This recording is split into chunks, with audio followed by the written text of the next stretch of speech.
Have you ever made one mistake and suddenly felt like you are the mistake?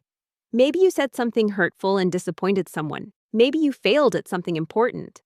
And instead of simply thinking, I did something wrong, your mind started saying, there is something wrong with me. That is the difference between guilt and shame. Guilt can help us grow because it focuses on the action. Shame can make us hide because it focuses on the identity of the person. Guilt is the feeling we experience when we believe we've done something wrong. It is usually connected to an action. For example, we hurt someone with our words or broke a promise. We failed a test because we did not study or made a mistake at work. We could not show up our child, friend, family, or fulfill our responsibilities. In all these situations, guilt says, we did something wrong. We need to take responsibility. Healthy guilt is uncomfortable, but it can also be useful. It helps us reflect, apologize, and correct our behavior. It helps us become more responsible and emotionally mature. Let's talk about shame. Shame is deeper than guilt. When we feel shame, we do not just regret what we did. We start believing that we are fundamentally flawed, unworthy, unlovable, or not good enough. Instead of saying, I failed at this task, shame says, I am a failure. Instead of saying, I made a mistake, shame says, I am the mistake. And that is why shame feels so heavy.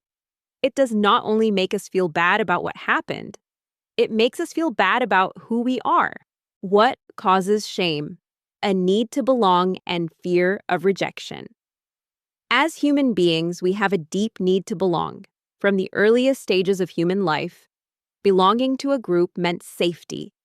Being rejected from the group could feel dangerous.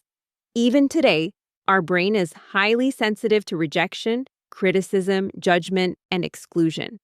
When we feel unwanted, unimportant, or like a burden, shame can begin to grow. In healthy relationships, people make us feel that we matter. They may correct us, but they do not destroy our self-worth. But in unhealthy environments, we may constantly feel judged, criticized, ignored, or rejected.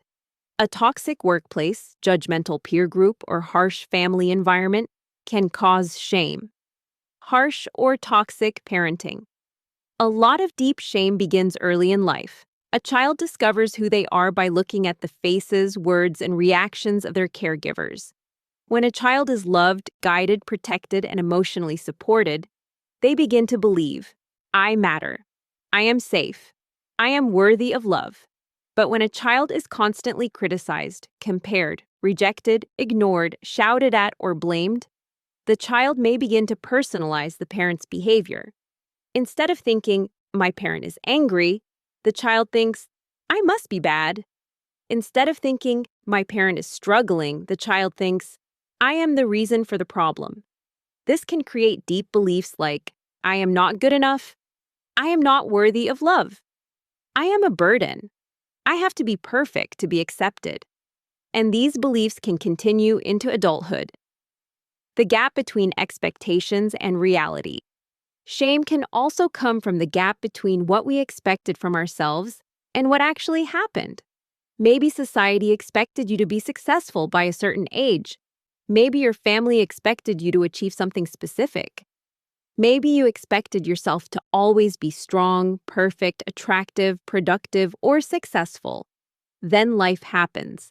You fail an exam, you lose a job, a relationship ends, your body changes, you make a mistake. You do not meet someone's expectations. Then you start believing that you are not good enough and you are behind in life. You are being judged. All the above beliefs can cause shame. Effect of shame on the body.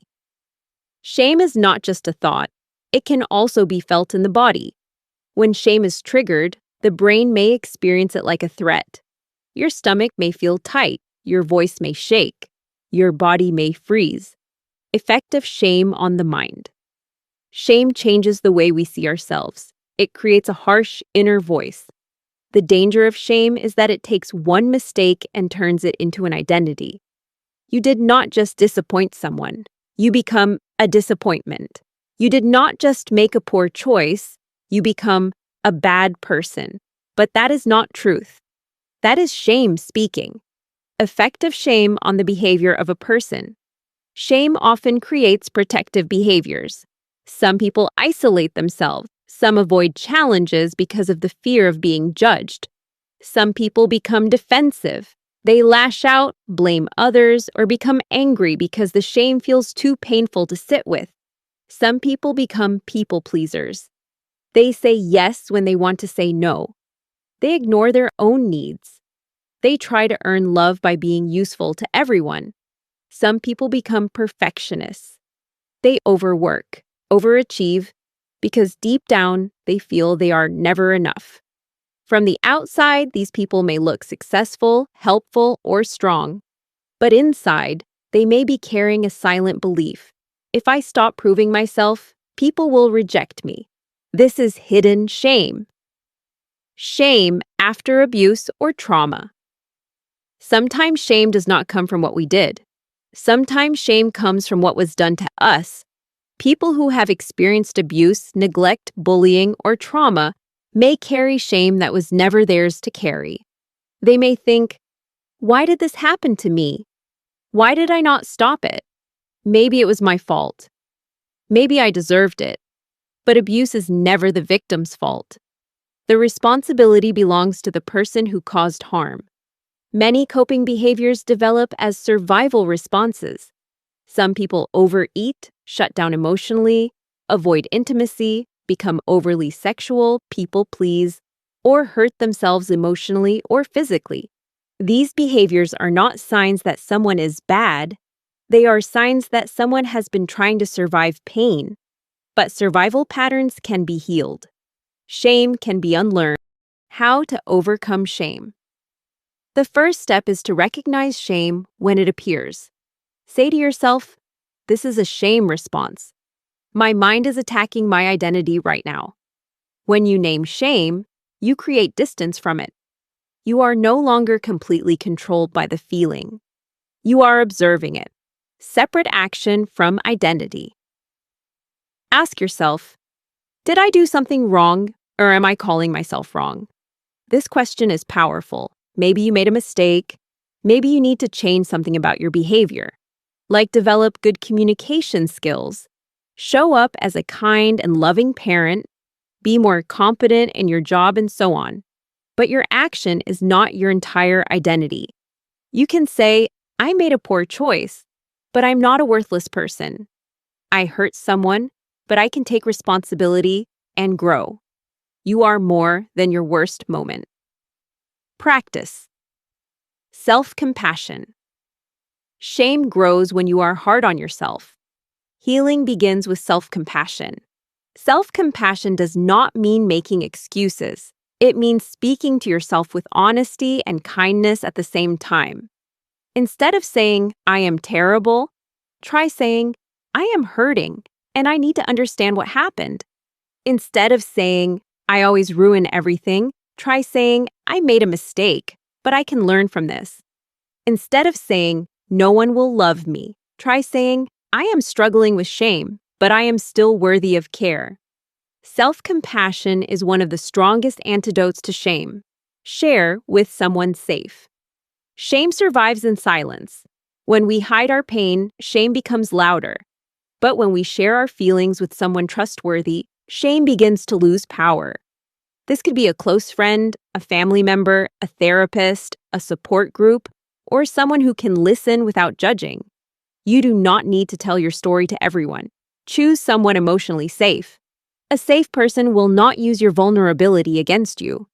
They will help you remember your humanity. Make amends. Where possible, if your actions have hurt someone, take responsibility. Apologize without excuses. Listen to the other person's pain. Correct what you can, change your behavior. But remember, making amends is different from punishing yourself forever. Once you have taken responsibility and committed to growth, you do not need to keep living inside the same shame. Rebuild your identity. Shame says, this is who you are. Healing says, this is what happened, but it does not define your entire life. Begin building a healthier identity. Say to yourself, I am learning. I am healing. I am allowed to grow. I am worthy of respect. I do not have to be perfect to be loved. I can take responsibility without hating myself. These statements may feel uncomfortable at first. That is okay. When you have lived with shame for a long time, kindness can feel unfamiliar. But with time, repetition, and support, your inner voice can change. You are a human being who is still learning, still healing, and still worthy of love. If you have found some value in this video, please comment below, I am learning. And share this video with someone who is too hard on themselves. Because all it takes is awareness and honest conversation to help someone stop carrying shame that was never theirs to carry. A request to all viewers, please subscribe to the channel, which will encourage to make more videos like this one. Thank you.